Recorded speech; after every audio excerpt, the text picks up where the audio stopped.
Tout le monde utilise l'argent chaque jour, mais qui en connaît réellement les règles?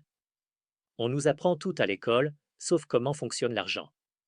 Si vous ne connaissez pas les règles du jeu, vous n'avez aucune chance de gagner. Ce script explore la réalité de notre système économique, pourquoi l'argent n'est plus basé sur rien et pourquoi le Bitcoin pourrait être la solution. L'argent n'est qu'une idée, une illusion basée sur la confiance. Avant l'argent, on échangeait des biens. Problème, le manque de divisibilité et de conservation de la valeur. Pour servir de monnaie, un objet doit être rare. L'exemple des pierres de Yap montre que si l'on augmente artificiellement l'offre d'une monnaie, elle perd toute sa valeur.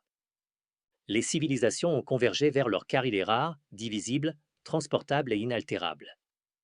Pendant longtemps, le dollar était lié à l'or.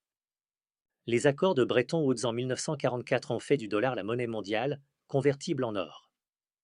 Le choc Nixon, le 15 août 1971, les États-Unis impriment trop de dollars par rapport à leurs réserves d'or. Nixon suspend la convertibilité. Depuis ce jour, l'argent est créé à partir de rien.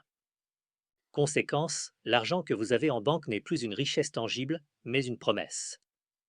Plus un gouvernement imprime de monnaie, moins celle-ci est rare et plus sa valeur diminue. C'est l'inflation. L'inflation agit comme une taxe sur ceux qui épargnent du vent. Les riches se protègent en détenant des actifs réels qui montent mécaniquement quand la monnaie tombe. Votre compte n'est pas un coffre, quand vous déposez 100 euros, vous les prêtez à la banque. Elle ne garde qu'un petit pourcentage et prête le reste pour gagner des intérêts. La monnaie est créée lorsque la banque accorde un crédit. Elle écrit des chiffres sur un écran. Elle crée de la promesse de monnaie.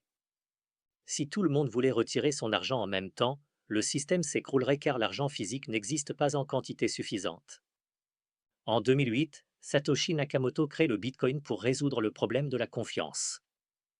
L'offre limitée, il n'y aura jamais plus de 21 millions de Bitcoin. Contrairement au dollar ou à l'euro, personne ne peut en imprimer davantage. Propriété, durable, divisible, transférable instantanément et surtout, rare. La blockchain remplace le banquier ou le notaire par un algorithme. C'est un grand livre de compte public, partagé par des milliers d'ordinateurs à travers le monde. Une fois une transaction inscrite dans un bloc, elle est gravée dans le marbre et infalsifiable. Pendant que le Bitcoin offre une finance décentralisée, les banques centrales préparent leur propre monnaie numérique. Risque, un contrôle total du gouvernement sur vos dépenses. Opportunité, le Bitcoin agit comme de l'or numérique, une réserve de valeur pour protéger son pouvoir d'achat sur le long terme. L'argent que nous utilisons est une illusion qui meurt un peu plus chaque jour à cause de l'inflation. Pour gagner le jeu, il est crucial de comprendre que stocker du cash est une perte programmée. La solution réside dans l'éducation financière et l'acquisition d'actifs rares.